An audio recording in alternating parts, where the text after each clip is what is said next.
Team India test captain Shubman Gill ను ఉద్దేశించి United Arab Emirates spinner Simranjit Singh ఆసక్తికర వ్యాఖ్యలు చేశాడు.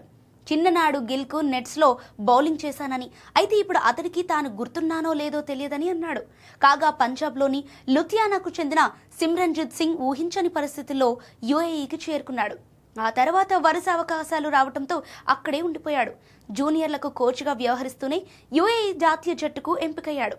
ఇప్పటి వరకు అంతర్జాతీయ స్థాయిలో 12 టీ20 మ్యాచ్లు ఆడిన సిమ్రన్జిత్ సింగ్ 15 వికెట్లు పడగొట్టాడు.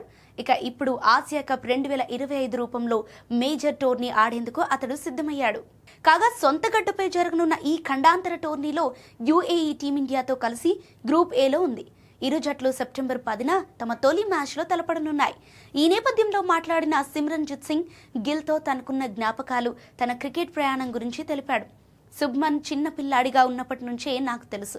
అయితే ప్రస్తుతం తనకు నేను గుర్తున్నానో లేదో తెలియదు. 2011 నుంచి 12లో మొహాలీలో ఉన్న పంజాబ్ క్రికెట్ అకాడమీలో ఉదయం 6 నుంచి 11 వరకు మేము ప్రాక్టీస్ చేసేవాళ్ళం. శుభ్మన్ వాళ్ళ నాన్నతో కలిసి 11 గంటలకు అక్కడికి వచ్చేవాడు. నేను కాసేపు ఎక్కువ సమయం అక్కడే ఉండేవాడినని, కనుక గిల్కు బౌలింగ్ చేసేవాడని, అయితే ఇప్పుడు తను నన్ను గుర్తుపట్టగలడో లేదో తెలియదని 35 ఏళ్ల లెఫ్ట్ స్పిన్నర్ సిమ్రన్జిత్ సింగ్ గుర్తు చేసుకున్నాడు. అయితే 2021 ఏప్రిల్లో దుబాయ్లో 20 రోజుల పాటు ప్రాక్టీస్ చేసేందుకు నాకు ఆఫర్ వచ్చింది. అప్పుడే కోవిడ్ 2వ దశ తీవ్ర స్థాయికి చేరుకుంది. ఇండియాలో మరోసారి లాక్డౌన్ విధించారు.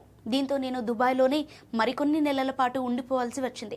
అప్పటి నుంచి దుబాయ్లోనే సెటిల్ అయ్యాను. జూనియర్ ఆటగాళ్లకు కోచింగ్ ఇవ్వడం ద్వారా మంచిగానే సంపాదించాను. ఈ క్రమంలోనే యుఏఈ జట్టులోకి వచ్చానని సిమ్రన్జిత్ సింగ్ చెప్పుకొచ్చాడు.